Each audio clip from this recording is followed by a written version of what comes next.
Happy Tuesday, happy Tuesday, happy Tuesday. Good afternoon. I am Dr. Maisha. For those of you who don't know, I am the founder of the Mind Remapping Company and the host of the podcast, The Black Mind Garden.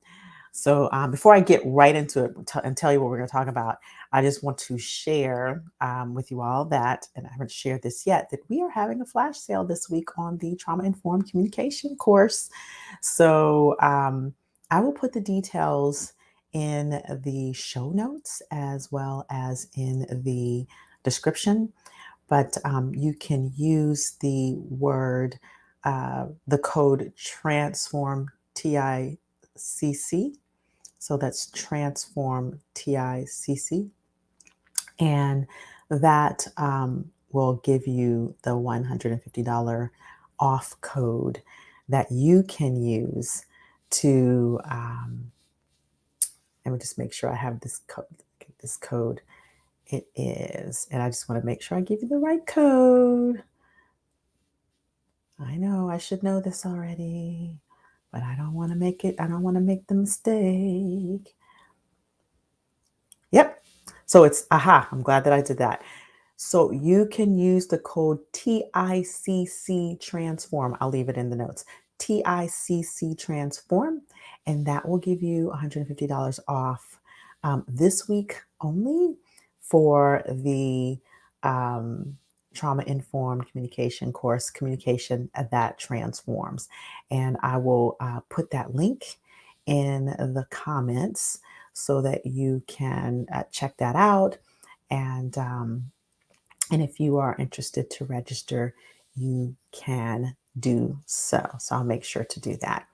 Now, with that, I want to just share with you a little bit about what we are talking about today. And that is what most people miss about the importance of psychological safety. So, you all know I post a lot about psychological safety. I've been posting a lot, I've been writing articles about it, and it's been one of the things I've been leaning into. And to me, being trauma informed and looking through that lens of trauma, listening through that lens of trauma, it goes really hand in hand with this space of creating psychological safety. And I say psychological and emotional safety, and that may be a little redundant, but I feel like it's important to say because there is like the mental feeling of safety. Then there's this emotional feeling of safety, but from the standpoint, for the purposes of this um, talk today, this brief live today, I will sometimes refer to psychological and emotional safety separately and sometimes together. So I want to talk a little bit about what most people miss about the importance of it, about the criticalness of it. And I want to start by giving the elements. I'm going to do that by moving through the elements. So there are these elements of psychological safety, um, and that is, it was sort of stated by the Dr. Or Timothy Clark, who wrote the book Four Stages of Psychological Safety: Defining the Path to Inclusion and Innovation. So he sort of defines these four stages. So I'm going to talk about them, but I'm going to talk about them in the context of, what people miss about them. So the stages are: safe to feel included, feeling safe to learn, feeling safe to contribute, and feeling safe to challenge. And and so when we think about these four elements of psychological safety, and we think about, various areas of our life. So I'm gonna talk personal and professional, because I think it's important to include both of these in the conversation. So when we start, let's start with the safe to feel included. So we think about this, especially when we think about what's going in our world and inclusion. Um, if the first thing, when you walk into a room, when you walk into an environment, when a child walks into a school, when you walk into a new job, when you walk into a meeting, if you don't first even feel safe, like you're included, you don't feel included in the environment. And that could be for various reasons. It could be for various um, aspects of perceived difference from of you from from the group that you're interacting with, or even from the child and who they're interacting with. I think psychological safety is something that's created at the environmental level, at the group level, and even at the personal level. So if you don't feel even included, then you're going to have your guard up. So if you think about when we are with people, we either feel safe to open up, to express, to connect, or we feel guarded, right? And one of the things that's happening today is that we are very guarded as a people, and there are multiple reasons for that. There's a lot going on with injustice and inequities and racism and oppression and of different identities, and so it puts people on guard. There's like a the where we are. I was just interviewing for a podcast and I shared with the host, we are at a time where empathy is at its lowest, I believe. And so what that does is it creates this condition where we're guarded. And so when you walk into a room, or when even we speak of it, we think of it as a child walks into a classroom and they're initially going to feel guarded, but when they begin to find their people, their group, their community of people that is accepting of them, then they begin to feel included. And that guard just comes a little bit down, right? It comes a little bit down. So when you are in an organization, when you're in a community and you walk into that community and immediately there's this sense of feeling included, that guard comes just a little bit down, right? So that's the first stage, just feeling included, right? Feeling like you belong in that space. Okay. Now let's talk about this from the context of relationships. You know, because I think that in the home, so I think that that gets overlooked in the home, especially when there are multiple family members. Not just like, so for me, it's myself and my son. Kind of hard not to be including him, although it can happen. Like when I'm in a busy period and I'm working, there can be times where he does not feel included in my world, in my life, and that can threaten his feeling of safety, right? That feeling of safety, because he is my son and I'm there to protect and provide and nurture him, right? So as a parent or in the home community, we still have to consider this aspect of having family members feel safe to be included, especially if you have multiple family members, multiple children. Which of the children are always being overtalked? Which of the children are always being diminished, if any? And I'm not saying this is definitely happening, but if you grew up a middle child or if you grew up a youngest child, I've heard stories where they're like, I always had to yell in order to have my voice be heard. So that's like an element of unintentional exclusion, but exclusion, if you will.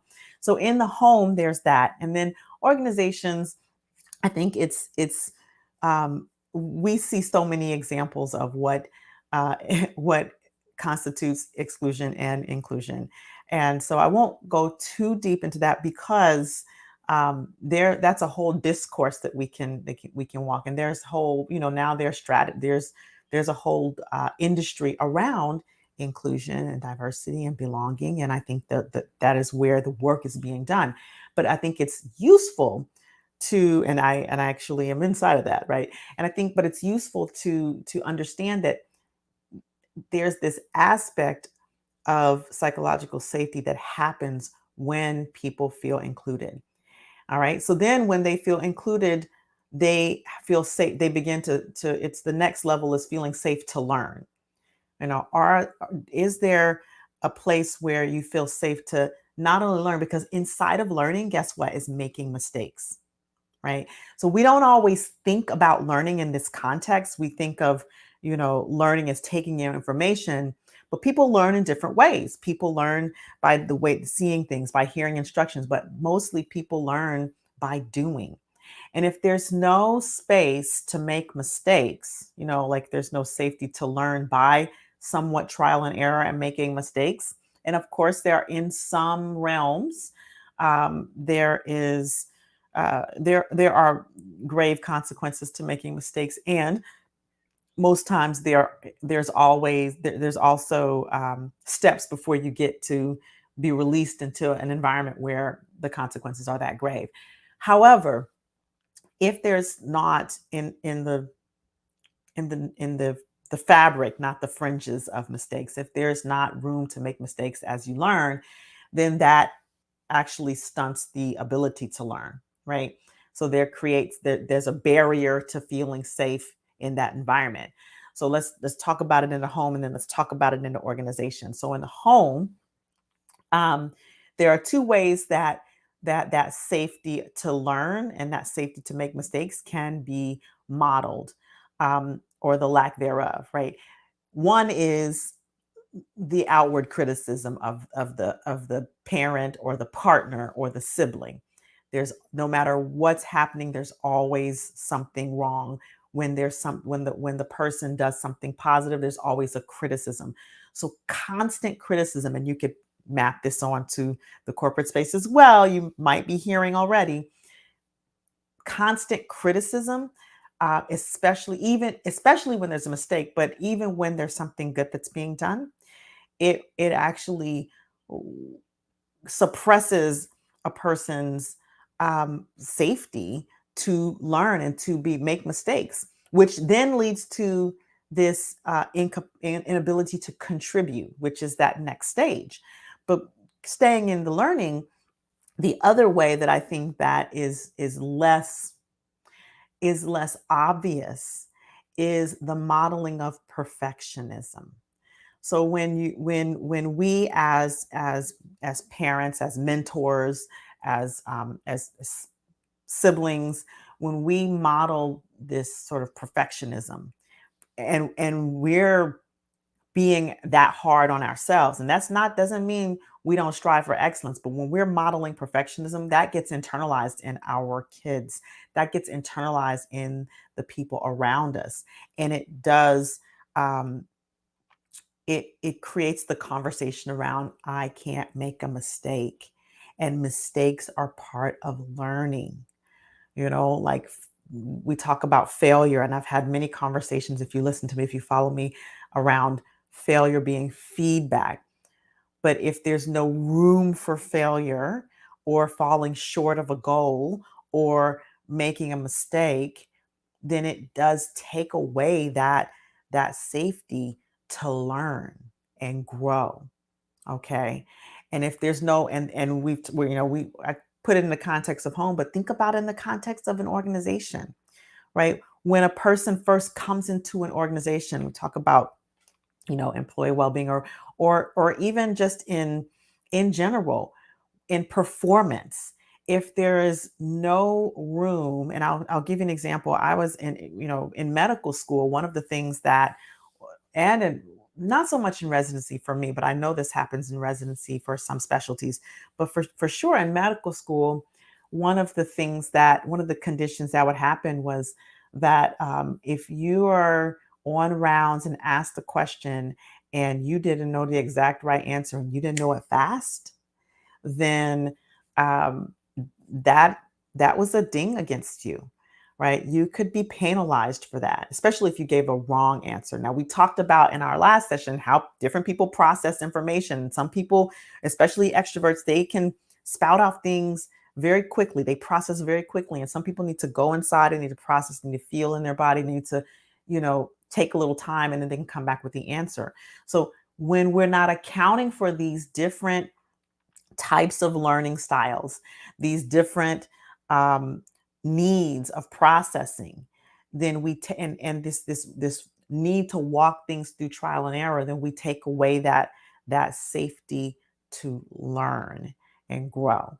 Okay. So in the context of organizations, we talk about performance, and we talk about different elements of projects and things of that nature. If there's no allowance for um, discourse around, you know, some trial and error, some learning, you know, meeting, being short of goals, and not having that be harshly penalized, rather being a learning opportunity, then you threaten the psychological safety, and thus the contributions that could be made from that employee or from that team. Okay, so this is kind of like moving into the safe to contribute. All right, so if you think about, a contribution, there's creativity inside of contribution. And when a person doesn't even feel safe to make a mistake or to say the wrong thing, then of course they're going to be quiet, right? If their learning style or their processing style is not honored, or if they're in an environment where there's constant criticism, constant negative feedback, constant penalization, or that's being modeled, then it actually does constant over talking, constant invalidation, constant gaslighting. Then what it does is it shuts down a person's ability or perceived ability to contribute in a meaningful way. All right. And so we think about that inside of an organization, then we can start to see where, when you're not feeling included, when you can't learn without making mistakes or perform without making mistakes, when it's penalized, and when you can't contribute, well, how does that impact one's mental health, right? How does that impact one's um, eh, like job satisfaction, meaning? And we talk about this whole aspect of, a lot of organizations right now are concerned about engagement, about retention, about recruitment. I hear this in the spaces, and high turnover. Well, if there's an environment where one of these is missing, and I haven't even gotten to say challenge yet, right? And one of these is missing, then over time that starts to weigh and drain the energy of that person. Now, I've talked about an organization. I want to bring it back to the household. Think about this. And I'm gonna talk from, of course, the space of parent, because that's how I always talk when we talk about the home. But we can map this onto partnership and to other family. If you grew up in a home where you're constantly being overtalked, you're constantly being criticized, once again, constantly being gaslit, and you can't make a mistake, right? Then guess what happens? It suppresses your expression. And that's what happens in family homes. And this can happen in partnerships. If you have a partner who you're either receiving on the receiving end or the giving end of a lot of criticism, that psychological safety inside of the relationship begins to be threatened and wane. And then that connection begins to loosen. And so that can happen in the parent child relationship, right? And it's not that it's intentional, because we want the best for our kids. We want the best. We want them to grow up to be great members of society, to be kind and compassionate, to be successful. And sometimes we bring what we learn in our households and we take it into our parenting, or we bring what we learned in our households and we take it into our leadership, right? It says, I dropped a post yesterday, I believe it was, around um, trauma. And if we don't think we're bringing our past and our traumas, whether they're multiple small intensities that have built over and caused trauma over time, or whether there are the big incidents, if we don't think we're bringing that into every interaction that we have, then there's a huge blind spot that's happening. So again, this is this very tight relationship between what we've experienced and the traumas that we experience, and the ability to cultivate this psychological and emotional safety. So imagine you don't feel safe to contribute.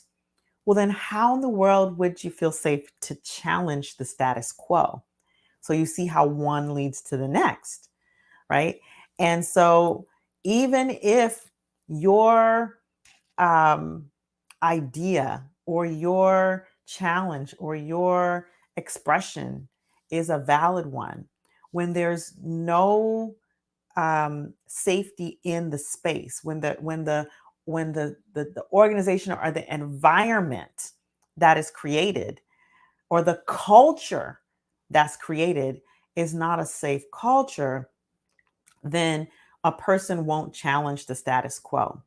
Similarly, in homes, where we talk about, there's this conversation for conscious parenting, for various models of gentle parenting, and um, coming up in a household where there is not room to challenge the status quo. And I mean, I came up in that kind of household, and most of my generation did. I'm Generation X, in case you're wondering. Came up in a household where we were not allowed to challenge the status quo, right? And what I see now in the people that I coach and train is there is this limited expression, this suppression of full expression. And then when people find themselves in, at least in what I experience in our trainings, they start to understand themselves and find themselves, they find their expression and they find their confidence. But if you're in a circumstance where the challenging of the status quo is accepted, is a is a normalized thing, and especially if there are parameters created around that have everyone feel safe, then what you have is this growth and this creativity, this flourishing of creativity. And that's how organizations grow. And that's how organizations keep their team, you know. And so, yes, I see here, parent coaching is a tool to debunk many of these childhood limiting beliefs so parents don't transfer behaviors associated with young children. Exactly. Breaking generational harmful cycles. Exactly. Exactly. So, so yeah, this, I think that what I most want to bring is this expanded context, because most people hear this word, this phrase, psychological safety, and it's sort of like this trending sort of topic, or this sort of buzzword, and it's more than that. It's much more than that, because there are, if you think about the elements of them and you think about the ways in which this permeates our lives, we are communicating beings. We cannot not communicate. You know that 7% of communication is words, and the rest is everything else. 93%. So when you walk into a room, when someone walks into the room with you, you are immediately communicating.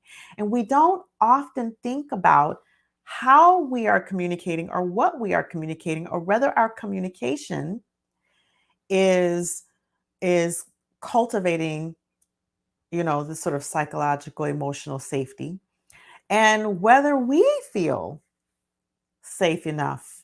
Right? It's not something we're always aware of. Like, what is this thing? I've got my guard up. Like, I don't feel like I can express myself. And it's not necessarily one of those things you put your finger on initially, but you can give language to it, like, oh, it doesn't feel safe for me to, or I don't feel included. I don't feel safe to express. I don't feel safe to contribute, to learn, to not make mistakes, to challenge. Like, you can begin to now look at these different elements in these areas of your life, in your organization, if you're a leader, if you're a staff, if you are, a CEO, right? If you're an HR manager, like, where is that showing up? If you're a parent, if you're a spouse, if you're a sibling, if you're a daughter, son, if you're a child of a parent, right? So you can look at your friendships, and you can look at these elements in every area of your life and see, where are you feeling safe in these domains and where are you not? And you can also look at, where are you cultivating safety in these domains and where are you not, right? And then you can look at your communities and say, okay, well, if I'm constantly in communities where I don't feel safe, and it's not my charge to take up, like if you're saying, oh, and I'm not feeling the charge to take up creating safety in my organization or in my community, then there are a couple of things you can do, right? You can either change communities, which is one way to do it. Like you can say, you know what, this is a community I don't feel safe. I'm removing myself from this community, whether that community is your organization, whether that community is your spiritual community, whatever that community is. This is not a safe community. You can remove yourself from that community, and that is self-compassion and taking care of yourself, right? Or you can even relationships, unsafe relationships, right? So narcissistic relationships can be very unsafe and can be abusive, and you can choose to remove yourself from those relationships. Provided that you're out of the cycle. Like I say, you can choose to. And growing up as a child witness of domestic abuse, I know that there's a cycle, and it's not as easy as it sounds.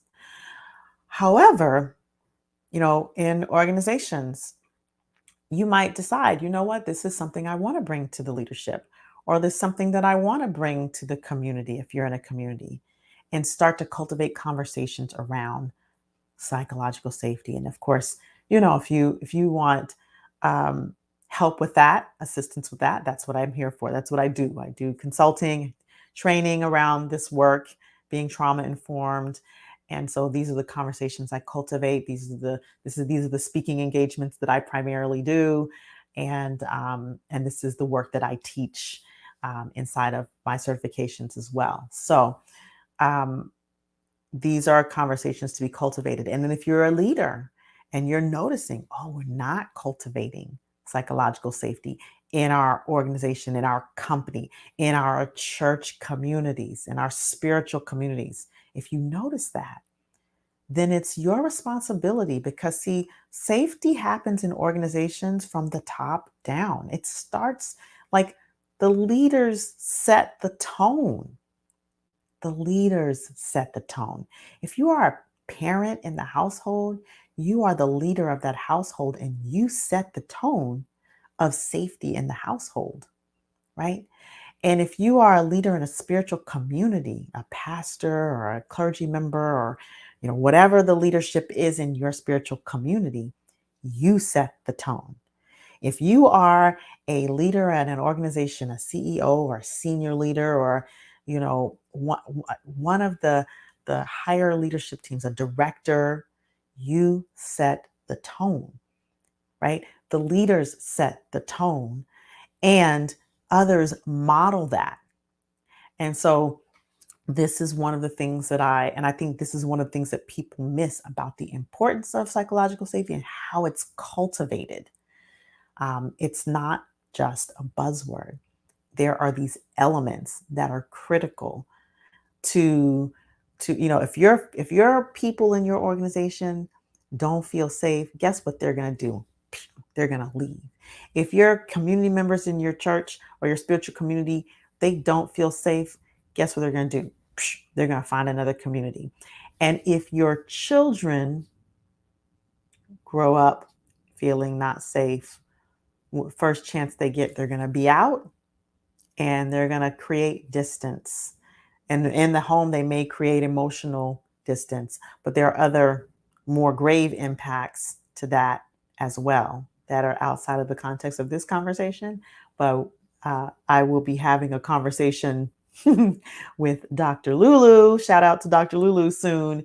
We're going to be doing a couple of podcasts where we talk about the impact of that as parent to child, right?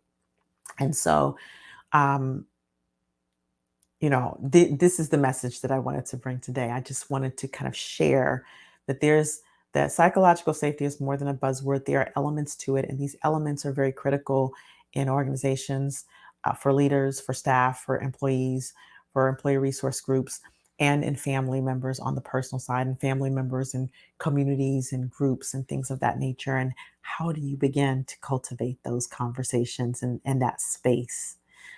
So, with that said, I will uh, move into the concluding of this conversation. I'd love to hear your thoughts and how you cultivate safety in your home, or how you cultivate safety in your organization. Like I would love to hear that in the comments. And um, again, I invite you to take a look at our trauma informed communication course. As I said, This is Tuesday the 19th. So if you're listening to this live, then you can get a discount on the course for this week. We're running a flash sale, $150 off. TICC Transform is the code. TICC Transform is the code. And you can, this course contains not only um, the elements of trauma, the elements of psychological state safety, but it also gives you tools for communicating in a trauma informed, through listening through a trauma informed lens, and communicating through and speaking through a trauma informed lens as well. And how you begin to roll this out and create conversations in your community. These are the elements of the course. You get the foundation of how the brain works. You get the foundation of trauma and how it impacts us, how it impacts our brain. Generational trauma, we talk about that. We talk about, the elements of psychological safety and emotional intelligence. So all of these things are inside of the course. And like I said, this week you get $150 off. So I invite you to go register. I invite you to share this with someone in the community because I think this is a very important conversation.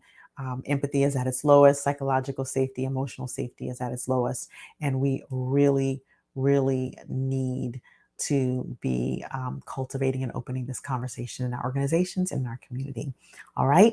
So if you want to get in touch with me, you can message me directly on the platform that you're watching, LinkedIn, Facebook, YouTube. You can go to this website, mindremappingacademy.com. Feel free to book a call with me if you want to invite me to speak at your organization. You can do the same. You can book a call with me, a speaker's call with me, and I will put all the links in the comments when I complete this live, and in the show notes when this is moving forward into the audio conversation. So thanks all always for showing up and listening, and for listening on the replay, for those who listen on the replay. And I will see you on the next podcast. You all stay empowered.